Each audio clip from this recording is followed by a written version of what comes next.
大家好 ，QQ 音乐的朋友们，我是金马西。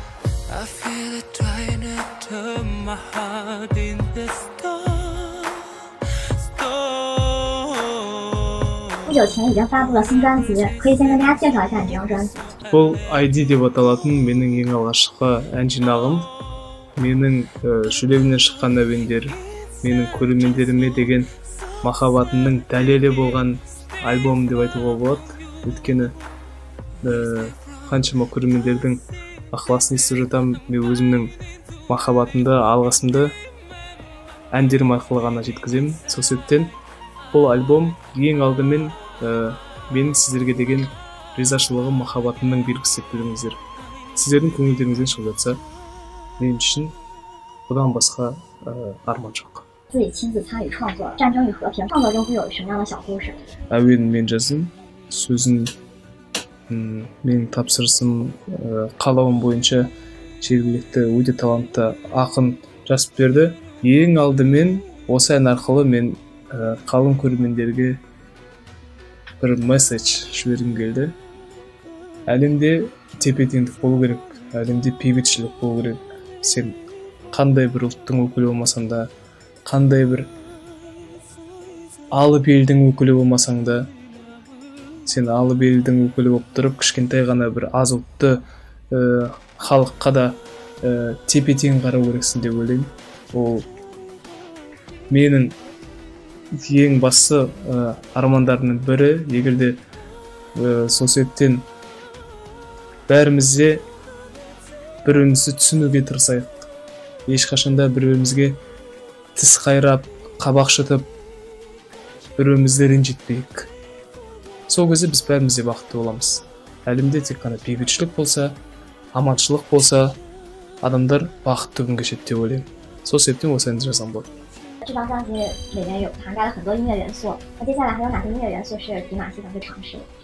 менің өзімнің бағытым сол кроссовер бағытындағы әндер, неоклассикалық жанрда әрмен қарай дамай беремін деп ойлаймын. Бірақ дегенмен кейбір көрермендер мына Give Me Your Love сияқты әндерді естіген кезде, Screaming сияқты әндерді естіген кезде біраз жақсы қабылдайтындар да бар, бірақ та бір жағынан кішкене ондай әндерге қимайтын да жанкүйерлерім бар.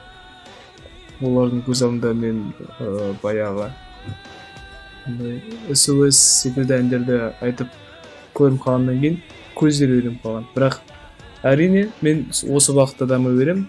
Ал жас болғандықтан әртүрлі жанрларда, әртүрлі бағыттарда ән салып, эксперимент жасап көремін.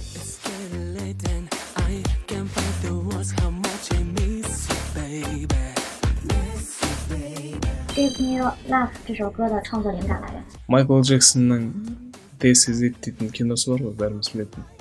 Сол киноны бірнеше рет көремін.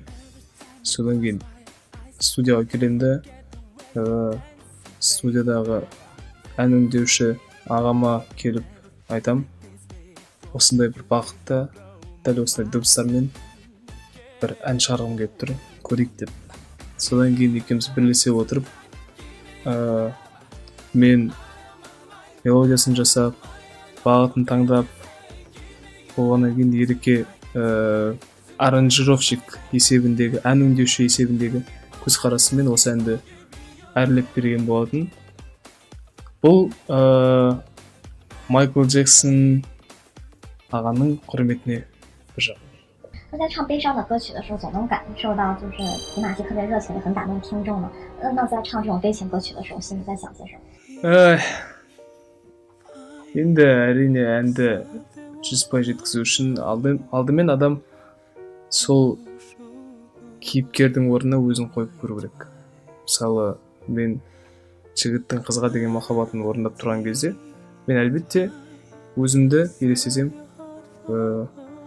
Содан кейін көрермендердің жүрегіне жетіп жатыр деп ойлаймын. Ал кейде немқұрайлыға қарап жаймай айта салатын ондай әндерді көрермен бірден түсініп қояды. 这次新专辑当中也有尝试中文歌曲，可以跟大家分享一个在私下里面对于这种学习中文做了哪些功课？ Енді оны менің қасымдағы көмекшілерім біледі.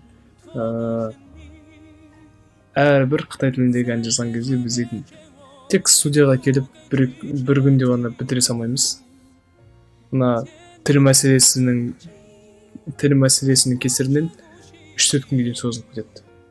Күніне бір 10 сағаттап бәленбай сағат студияда жүреміз. Және де ең қызық жері, музыкалық тұрғыда өзіңе әдемі айттым ғой деп тұрған кезінде оны қайтадан жазу керек болады, өйткені қытайша түсініксіз болып шыққан болады.